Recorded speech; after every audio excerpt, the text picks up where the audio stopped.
Hi, I'm Dorothy Grady, 42 Cornwall Drive.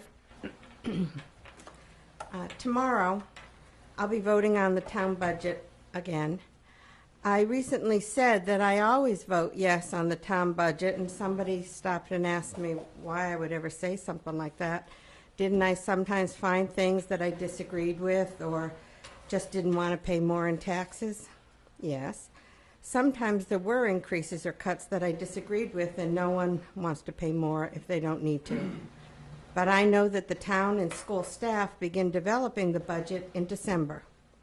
They look at the costs from that year and what they will be for the next year. They may add a new program or identify the need for additional staff. Then the town manager and the superintendent of schools receive the budgets and begin their evaluations. This often means trimming the requests. The Board of Education receives the budget from the superintendent, and then they may change the request before voting on it and sending it to the town manager. Then the manager presents the budget to the residents of Coventry, and everyone is invited to make comments and suggestions. Then it goes to the town council.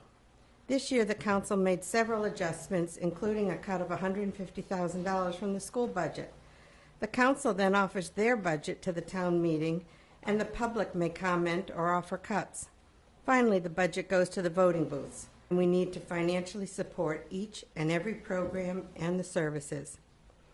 I am actually amazed and find it insulting that there are negative forces at work to defeat this very reasonable budget. I don't believe it reflects their desire to eliminate services. So what is it?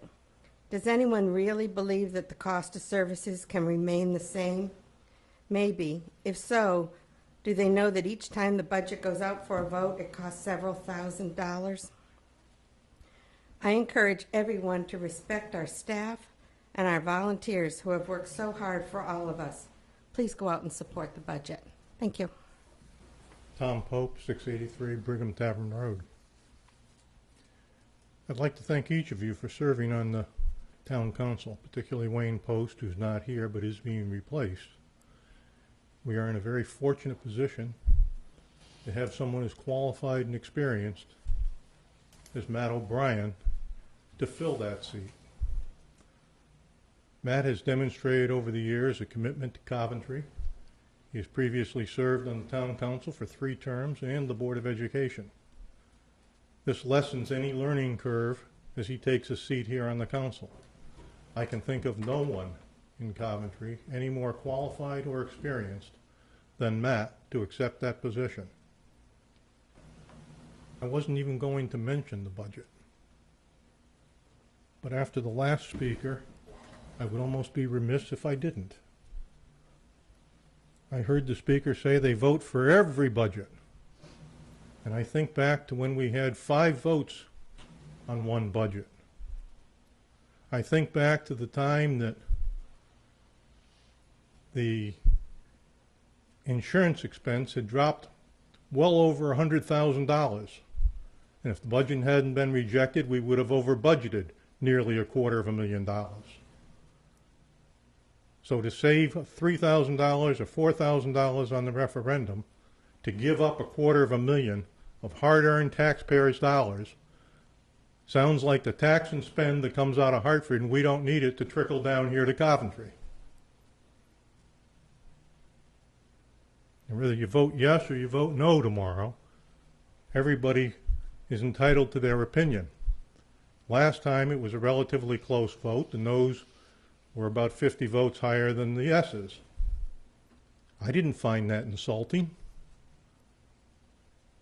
I found it rather encouraging that many people would turn out and take an interest in their government and vote. It would have been nicer if everybody voted.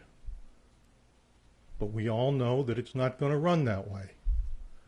That doesn't mean just because you didn't win, you should be insulted. I think a statement like that insults nearly half the citizens in town, the ones that voted no, and they were in the majority. I would ask you to come out and vote tomorrow night, or tomorrow afternoon, tomorrow morning. And it's going to rain. Come out anyway. Let your voice be heard at the ballot box. I'm not here to take a position on which way you should vote. That's your own conscience. We just had a vote coming up today in the state legislature, and they're going to raise your taxes $2 billion, and then tell you, well, there's no new tax on the working man. Believe me, every time money is collected, it comes out of the economy, and that comes out of everybody's pocket.